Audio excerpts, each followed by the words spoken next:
இதுல நியாயமே கிடையாது சார். எங்களுக்கு ஃபர்ஸ்ட் எய்ட்னா 2 தான் தெரியும். ஒன்னு தண்ணி தெளிக்கணும், இன்னொன்னு தண்ணி கொடுக்கணும். உண்மையிலே நீங்க பண்ணதுக்கு பேரு ஃபர்ஸ்ட் எய்டு கிடையாது, லாஸ்ட் எய்டு. இந்த கடைசி உதவின்னு சொல்லுவாங்க இல்லையா, அந்த உதவி பண்ணிருக்கீங்க.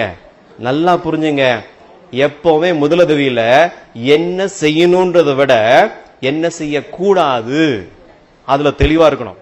செய்யக்கூடாத விஷயங்களை முதல்ல தெரிஞ்சு வச்சுக்கணும்.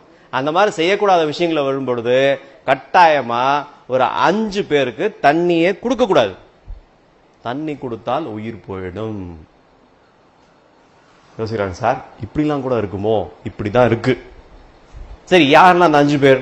முதல்ல அன்கான்சியஸ், மயக்கமா இருக்கவங்களுக்கு தண்ணி கொடுக்க கூடாது. 2வது, தலையில் அடிபட்டிருக்கு, ரத்தம் நிறைய போயிட்டு இருக்கு, தண்ணி கொடுக்காதீங்க. 3வது, உடம்புல அடிபட்டிருக்கு, ரத்தம் நிறைய போயிட்டு இருக்கு, தண்ணி கொடுக்காதீங்க. 4வது, தீகாயம் பட்டிருக்கு, உடம்பு ஃபுல்லா தீகாயம் பட்டதுனால பாடி டெம்பரேச்சர் ரொம்ப அதிகமா இருக்கு, தண்ணி கேட்பாங்க, தண்ணி கொடுக்காதீங்க. 5வது, ஹார்ட் அட்டாக், அவங்களுக்கு தண்ணி கொடுக்காதீங்க. ஆனா யோசிச்சு பாருங்க, இதுக்கு முன்னாடி இந்த 5 பேருக்கு நாம என்ன பண்ணிருக்கோம்? தண்ணி தான் கொடுத்துருக்கீங்க. அநேகமா அவர் போய் சேர்ந்து அதுக்கு யார் காரணம்? நீங்க மட்டும்தான் காரணம், வேற யாருமே கிடையாது.